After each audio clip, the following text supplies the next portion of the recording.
So Eddie Brock is fighting Doctor Doom, and the ending of this story is amazing. Okay, so what this does, picking off the last video that we did, is this starts off with Eddie Brock fighting Bedlam. Now, we will explain Bedlam and that kind of stuff, and once we get towards the end of the video. The long and short of this is that Bedlam is what Eddie Brock will become at some future point in time. But imagine a version of Eddie Brock as Venom that's nothing but like rage and anger, right? Like a Hulk Venom, if you want to call it that. That's what Bedlam basically becomes. And so Eddie confronting Bedlam here is actually for the purpose of taking him over, absorbing him into himself. And Eddie Brock can do that because remember, he has this massive power boost. Eddie Brock is a king in black, which basically means that he can tap into anyone who is a symbiote, who is basically a version of Venom, Carnage, Toxin, all those different guys, or anyone who has ever been possessed by a Venom symbiote. So say, for example, that Franklin Richards from the Fantastic Four gets his crazy reality warping powers again, and he ends up becoming a version of Venom, right? A symbiote attaches itself to him. Eddie Brock can tap into that power now. He can literally access reality warping abilities. That's what Marvel's pushing towards when it comes to his character. It's a huge and massive boost to what this guy is potentially capable of. Now, the fight between himself and Bedlam is pretty straightforward. So literally it's Bedlam, just for the most part, thrashing Eddie Brock. But at the end of the day, it doesn't make any difference because Eddie has total control over his body, meaning any injury he sustains, he can recover from. And that's exactly what happens. Bedlam like swallows him, chews him up, turns him into just kind of like a fleshy pulp, and then spits him out. Under any normal circumstance, it would be the end of whoever this happened to be. But for Eddie Brock, he reconstitutes himself. All of his organs are reconstituted. He literally heals, and he's right back into the battle again. So you could argue Eddie Brock is nigh indestructible now, right? Like it's impossible to kill this guy. And so in response to that, what he does is fire nerve endings out of his hand into the mind of Bedlam. It's excruciating, but it allows him to enter into Bedlam's own head. And when he does, he kind of starts to chastise him a little bit, but he really talks about the nature of who they are and what they're capable of. Now, this is when we kind of get into the conversation about Bedlam and Meridius and all these different guys. So as a bit of a refresher for those of you guys who are already familiar with this, and as an explanation for those of you guys who are not, for years and years and years in Marvel Comics, Venom was just like a bad guy who fought Spider-Man sometimes. What Marvel's been doing recently is they basically constructed a kind of time loop, which is to say, in every universe, there is a king in black, which is a person that's tasked for the purpose of manipulating time as they need to in any one particular universe in order to ensure that the universe follows its quote-unquote natural course. What that natural course is basically whatever the writer wants it to be or whatever Marvel wants it to be, and then you just kind of go forward from there. But where the Celestials had created the Beyonders to essentially manipulate the multiverse from the outside, effectively ensuring that if the Celestials ever went to war again, that the Beyonders would be able to destroy the Celestials, the Kings in Black manipulate the universe from within. And so they're basically opposites, but they're also incredibly powerful. What we ended up learning here is that the first King in Black, or really the most recent King in Black, was Null, the symbiote god. But instead of falling in line with the task assigned to him by the Celestials, he rebelled. He killed one of them, created the all-black Necrosword, went to war against them, created the symbiotes, and then was ultimately defeated. Following the defeat of Null at the hands of Eddie Brock became the new King in Black. What's so interesting about this is that it was supposed to be Spider-Man Peter Parker because he's the one that got the symbiote suit in Secret Wars from 1984. Such as it was, he cast the suit off, it went to Eddie, and Eddie became the King in Black instead, right? Something that we're just recently learning in Marvel. But the kicker about all this is that Eddie Brock becomes Venom. At some point in the future, he will become Finnegan, then he'll become Bedlam, and he'll go through all these different iterations of himself, ultimately becoming Meridius, this just nigh omnipotent symbiote type guy who seemingly way beyond the power of null, and then eventually he'll become the eventuality, basically a godlike being in terms of the power he possesses. But the big goal that's going on here is that he doesn't want to become Meridius. So what he's doing is literally trying to find a way to overcome the power of Meridius while at the same time accessing a time machine in order to prevent his ascension to Meridius by both saving his son and then stopping Meridius dead in his tracks, right? We don't know exactly how that's going to play out, but the fact remains, right?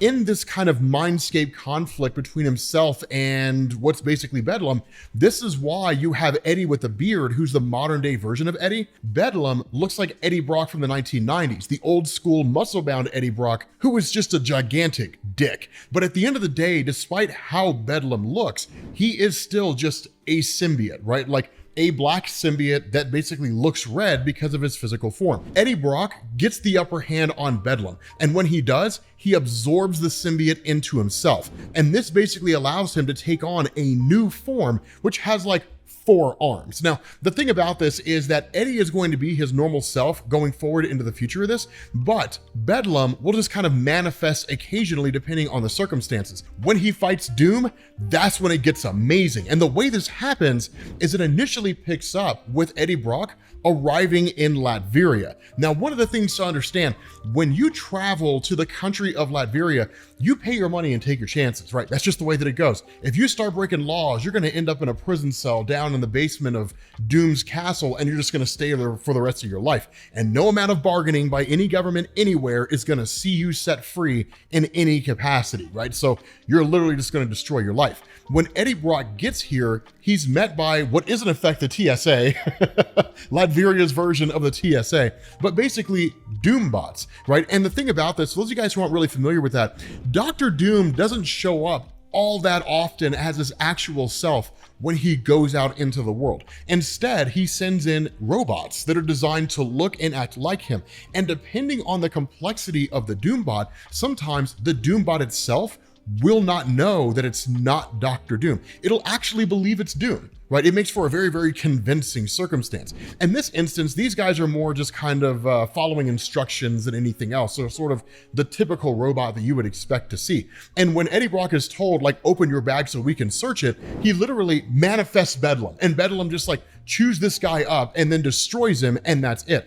Following that, a fight breaks out between all of them. Now, one of the things to know, and this is a testament to this new level of durability and power that Eddie Brock has, he's able to take on 3 different Doombots. Now, none of these guys are on the same level of power as Dr. Doom himself, but they are immensely powerful, incredibly powerful. So much so that Eddie Brock being able to even just survive this experience, let alone turn around and destroy them all, is kind of mind-boggling. Now, this is an instance when he basically releases Bedlam and allows Bedlam to basically bond to Eddie himself and then just start tearing everything up. And so at that point, you switch over to Doomstat, right, a few hours later or what have you, and you've got one of the Doombots meeting with Dr. Doom. And this is how this whole situation works. It's really, really fascinating, right?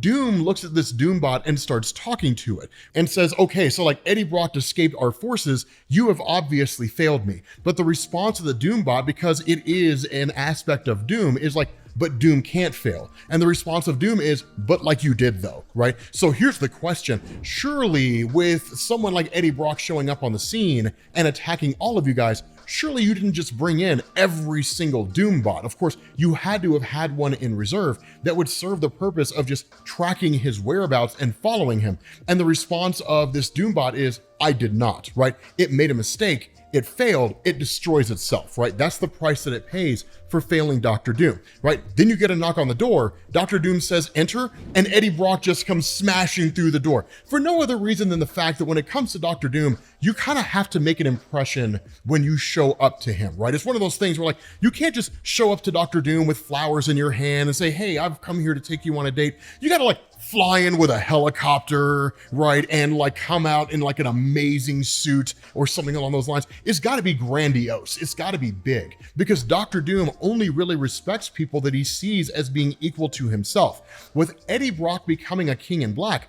Doctor Doom is one of the very few people out there in the Marvel Universe that actually understands what this means and understands the significance of the power that Eddie has. Because despite how it may seem, Eddie Brock is just as powerful as Null the symbiote god. He's not using his powers in the same capacity, but he's every bit as powerful and capable as this guy. And of course, because he's a King in Black, Doctor Doom respects the position that he has. And so it's a really interesting thing here, because what ends up happening is Eddie Brock kind of explains the situation and basically saying, I can time travel, but it's my mind that goes and I can't change stuff with that, only be the cause of it. And that's the issue he's had up to this point, right? That was the whole thing with Dylan. That's why he's doing everything that he's doing. His son Dylan was basically met by Meridius masquerading as Eddie Brock. The best that Eddie could do was send his mind into the past and try to warn Dylan,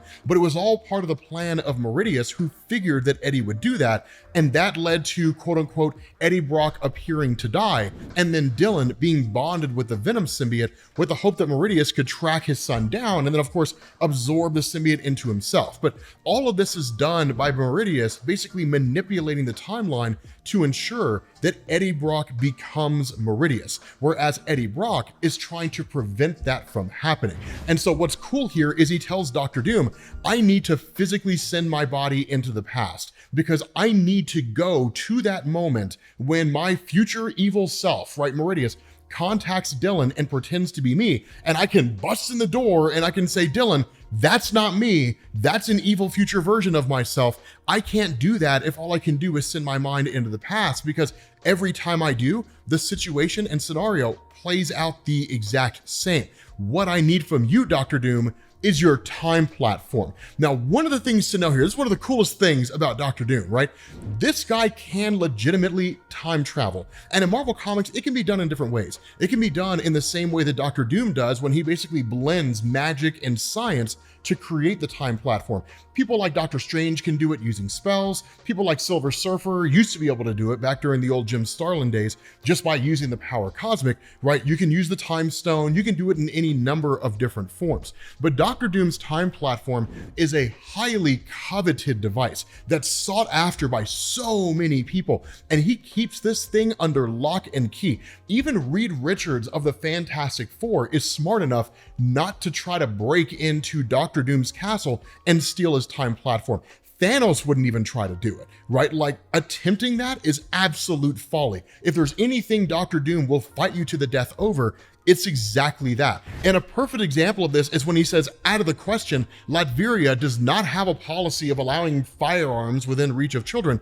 Neither do I allow potentially universe-destroying technologies into the hands of, and I say this with all the respect that one king owes another, a violent maniac. Somebody who got a hold of Doctor Doom's time platform could travel back all the way to the very beginnings of life on Earth, prevent the first multi-celled organism from coming into existence, and that's the end of all life on the planet, right? I mean, you could literally destroy the entirety of the world, the entirety of the universe by manipulating time. So it's one of those things where he keeps it under lock and key. And he even tells Eddie Brock, return home, return to your son. He surely needs you more than whatever quest you're on. That yes, you could go back and you could basically prevent your son from ever becoming Venom in the first place and Meridius manipulating things and so on and so forth.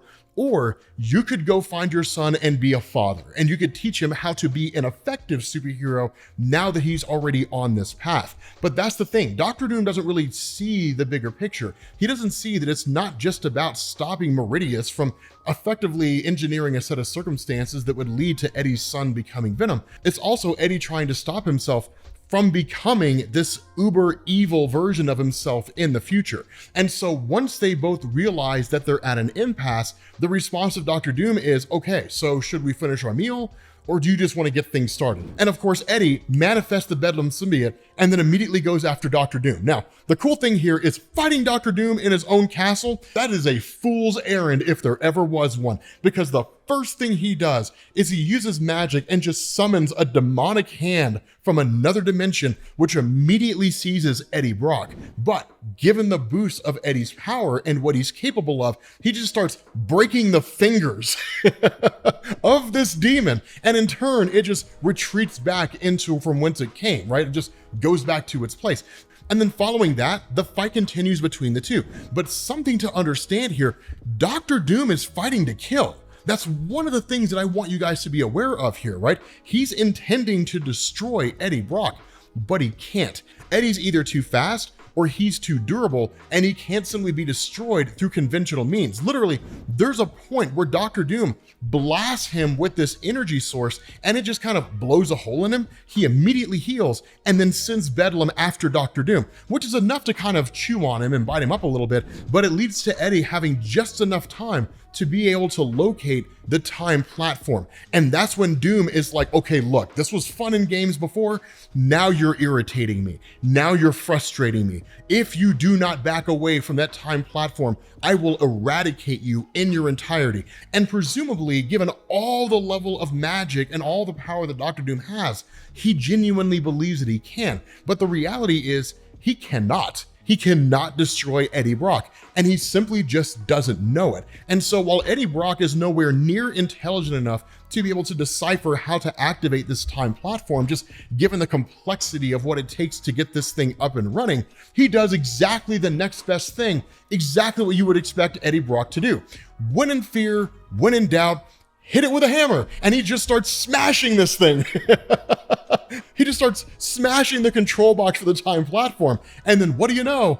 The thing activates. The question that has to be asked here is, where are these guys being teleported to? With that being said, guys, we're going to bring this to an end. If you want to get caught up on Venom, make sure you guys click this link to the playlist, and I will catch you all later. Peace.